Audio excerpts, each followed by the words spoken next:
धोरों की धरती राजस्थान में एक शहर ऐसा भी है जिसकी जमीन चूने की पैदावार करती है और लोग चांदी तैयार करते हैं। हम बात कर रहे हैं दिल्ली से करीब 327 किलोमीटर दूर बसे राजस्थान के सरदार शहर की।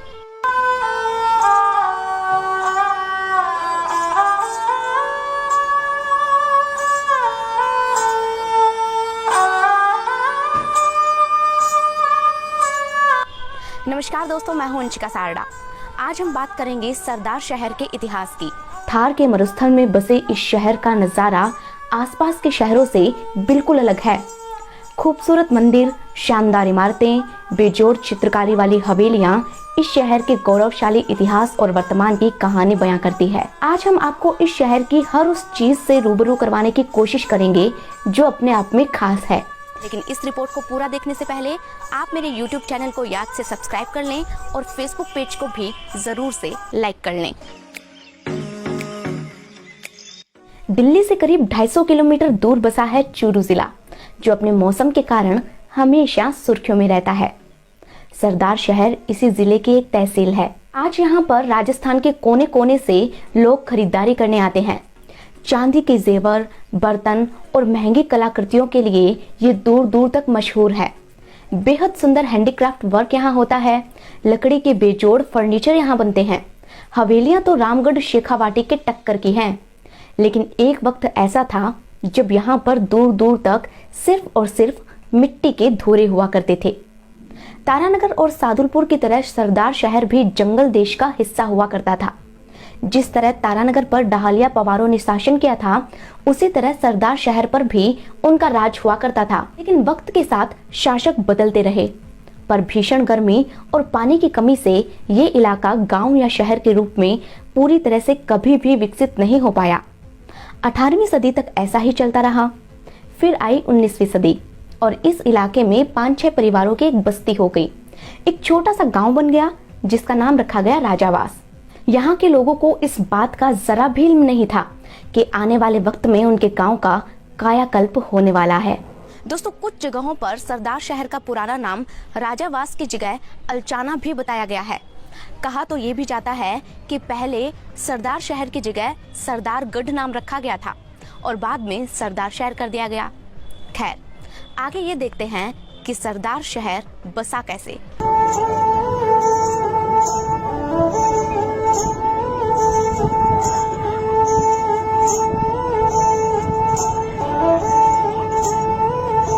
दरअसल ये बात है सन 1839 की, जब बीकानेर राजघराने की गद्दी पर राजा रतन सिंह आसीन थे। राजा ने ये तय किया कि उनके बेटे सरदार सिंह के नाम पर एक शहर बसाया जाए। पुराने जमाने में राजघराने अपनी आर्थिक स्थिति सुधारने के लिए अक्सर ऐसा किया करते थे। उन्होंने शहर बसाने का काम दे दिया अपने सामंत मदन सिंह छाजड़ को। अब मदन सिंह अपने सहयोगी इंद्रजीत चंडालिया के साथ योग्य स्थान की तलाश के लिए निकले। गांव-गांव घूमने के बाद वो पहुंचे राजावास गांव और ये जगह उन्हें शहर बसाने के लिए बिल्कुल सही लगी। फिर क्या था, राजावास का नाम रखा गया सरदार शहर और इसी के साथ ही शुरू हो गया इस गांव का कायाकल्प।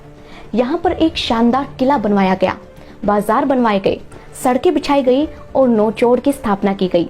राजा ने करों में छूट और कई तरह की सुविधाओं का ऐलान किया, जिससे लोग और व्यापारी वर्ग यहाँ पर आकर बसने लगे। उस वक्त सरदार शहर में व्यापार खूब फलने फूलने लगा। अमीर सेठों ने यहाँ पर अपनी खूबसूरत हवेलियां बनवाई, जिनकी चित्रकारी और लकड़ी की नक्काशी आज भी देखने लायक है। शहर के अलग अलग हिस्सों में अनोखे नामों वाले आकर्षक कुएं बनवाए गए, जो बेहद प्रसिद्ध हुए। सरदार शहर बहुत ही तेजी से विकास की इबारत लिखता गया।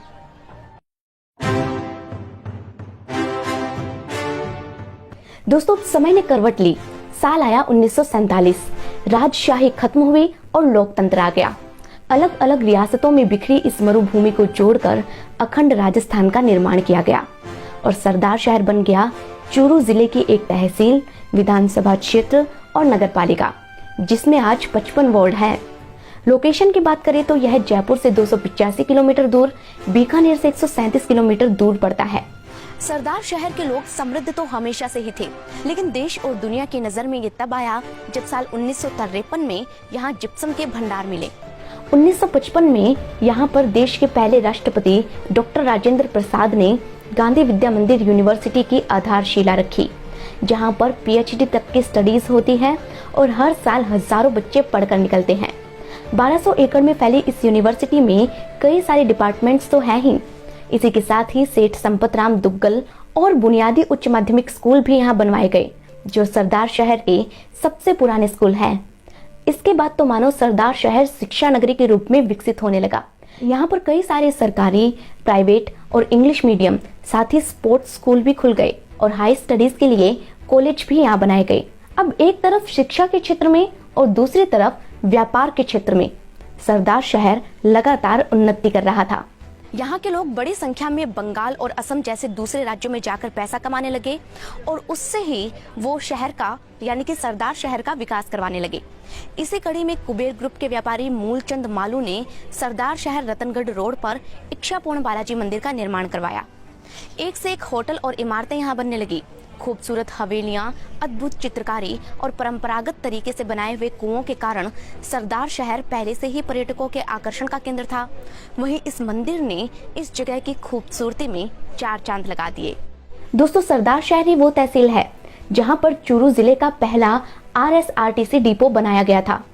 अलग अलग शहरों और राज्यों के लिए यहाँ से बसें चलती है। कनेक्टिविटी की बात करें तो सड़क के साथ ही ये रेल मार्ग से भी जुड़ा हुआ है। हालांकि ये इस क्षेत्र का आखिरी रेलवे स्टेशन है। यहाँ से ट्रेन रतनगढ़ तक जाती है और आगे फिर आपको अपने डेस्टिनेशन के हिसाब से ट्रेन चेंज करनी होगी। ये शहर गंगानगर किशनगढ़ मेगा हाईवे से भी कनेक्टेड है। शहर की शान को ऊंचा करता है यहाँ का सफेद घंटाघर। ये एशिया के सबसे शानदार घंटाघरों में से एक है। इसकी खास बात यह है कि इसके नीचे चारों तरफ से सड़कें निकलती है। कहते हैं कि सेठ गिरधारी लाल टांटिया ने लाख अड़चनों से लड़कर इस घंटाघर को बनवाया था। संगमरमर से बने इस घंटाघर पर एंग्लो स्विस खड़ियां लगाई गई है। 60 फीट ऊंचा ये घंटाघर सरदार शहर की शान कहलाता है। ये शहर जैन आचार्य तुलसी की भी जन्मस्थली है और आचार्य महाप्रज्ञ का समाधि स्थल है। यही तो कारण है कि सरदार शहर जैन धर्म के लोगों के लिए भी एक बहुत ही महत्वपूर्ण स्थान है। प्रसिद्ध मंदिरों की बात की जाए तो प्राचीन शनिदेव का मंदिर यहाँ लोगों की आस्था का केंद्र है।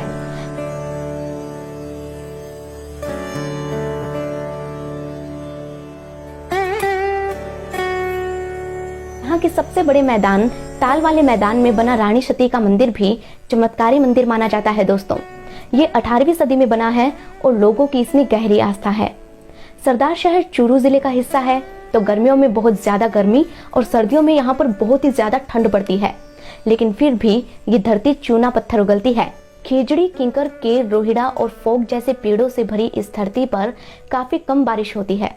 इसलिए यहाँ के लोग थोड़े से ही वर्षा जल का इस्तेमाल करके या फिर ट्यूबवेल लगाकर सिंचाई कर लेते हैं। यहाँ पर बाजरा, मूंग, मोठ, मूंगफली और गंवार आदि मुख्य फसल के रूप में उगाई जाती है। सरदार शहर के आसपास के गांवों की बात करें तो 100 से भी ज्यादा गांव इस तहसील में आते हैं। इनमें प्रमुख है छोटी सवाई, बड़ी सवाई, राणासर, पूलासर, कालूसर और देराजसर। देराजसर वही गांव जहां से राजस्थान के यूट्यूबर और कॉमेडियन रवि सुथार आते हैं। सरदार शहर कपड़ों, साड़ियों, बड़ी पापड़ बनाने जैसे लघु उद्योगों का हब माना जाता है। यहाँ की फीणी मिठाई तो देश भर में मशहूर है। लोक गायक और शादी के लिए बैंड भी यहाँ के ही प्रसिद्ध माने जाते हैं। सरदार शहर के विधायक है कांग्रेस के भंवरलाल शर्मा और अंदाजा ये लगाया जा रहा है कि साल 2021 के अंत तक इस शहर की आबादी 1.5 लाख की होगी। दोस्तों, सरदार शहर में ऐसा बहुत कुछ है जो देखने लायक है और बताने लायक है। सब कुछ तो एक ही रिपोर्ट में नहीं बताया जा सकता, लेकिन फिर भी इस रिपोर्ट में मैंने हर एक मुख्य चीज को कवर करने की कोशिश की है। हमारी ये कोशिश अगर आपको पसंद आई हो तो इस वीडियो को लाइक ज़रूर करें। अपने आसपास की जगहों और अपने शहर का इतिहास जानने के लिए आप हमारे यूट्यूब चैनल को याद से सब्सक्राइब कर लें। कुछ छूट गया हो तो आप हमें कमेंट सेक्शन में बताएं ताकि हमारे सभी दर्शकों को इसकी जानकारी मिल सके। दोस्तों, इस रिपोर्ट को शेयर करना भी बिल्कुल ना भूलें। आप अगला इतिहास इस शहर का देखना चाहते हैं और ये वीडियो आप कहाँ से देख रहे हैं मुझे कमेंट सेक्शन में ज़रूर बताएं। मुझसे जुड़ना चाहते हैं तो मेरे फेसबुक पेज को याद से लाइक कर लें। अपना ख्याल रखें, खुश रहें, धन्यवाद।